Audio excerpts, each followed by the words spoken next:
বাংলাদেশ জামায়াতে ইসলামী সম্প্রতি রাজধানীর সোহরাওয়ার্দী উদ্যানে একটি মহাসমাবেশের মাধ্যমে দেশ বিদেশে ব্যাপক আলোচনার জন্ম দিয়েছে। জনসমাগম আর সুশৃঙ্খল পরিবেশ নিয়ে যেমন আলোচনা হয়েছে, এবার সেই সমাবেশে উঠে এসেছে আরও একটি ব্যতিক্রমী ঘটনা যা ছুঁয়ে গেছে হাজারো মানুষের হৃদয়। আলোচনার কেন্দ্রে একজন তরুণী, যিনি শাহবাগ থেকে সেগুন বাগিচা পর্যন্ত হেঁটে গেছেন সেই বিশাল জনসমুদ্রে একা। চারদিকে শুধুই পুরুষের ভিড়, কিন্তু কোথাও ছিল না কটূক্তি, হুমকি বা অবজ্ঞার কোনো ছায়া। বরং ছিলেন সহমর্মিতায় ভরা অসংখ্য অচেনা মানুষ, যারা নিজ উদ্যোগে তার জন্য রাস্তা ফাঁকা করে দিয়েছেন। এই তরুণীর অভিজ্ঞতা ভাইরাল হয় সামাজিক মাধ্যমে। তিনি লেখেন, আমি হাঁটা শুরু করলাম, চারপাশে যতদূর চোখ যায় কেবল মানুষ আর মানুষ, সবাই মুসলিম দেশের পুরুষ মানুষ। কিন্তু অবাক হয়ে দেখলাম তারা আমার সামনে থেকে সরে যাচ্ছে, আমাকে জায়গা করে দিচ্ছে। কেউ কেউ বলছে, এই আপুকে জায়গা দাও। তিনি জানান, পথের এক পর্যায়ে মৎস্য ভবনের কাছে আরো কয়েকজন নারীকে দেখতে পেয়েছেন, তবে শুরুতে তিনি ছিলেন একা। তবুও ভিড়ের মধ্যে যেন দায়িত্ব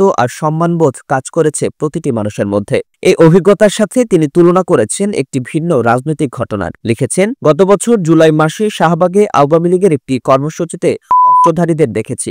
সুযোগ পেলে ওরা ব্যবহার করত, অথচ এই সমাবেশ ছিল সম্পূর্ণ ভিন্ন, ভদ্র, নিয়ন্ত্রিত, সম্মানজনক। তিনি পরিষ্কার জানিয়েছেন, জামায়াতে ইসলামী বা ইসলামকে তিনি এক মনে করেন না। তার ভাষায়, জামায়াত নিয়ে আমি নিউট্রাল, তবে আজকের অভিজ্ঞতা আমাকে বুঝিয়েছে এই মানুষগুলো ভদ্র।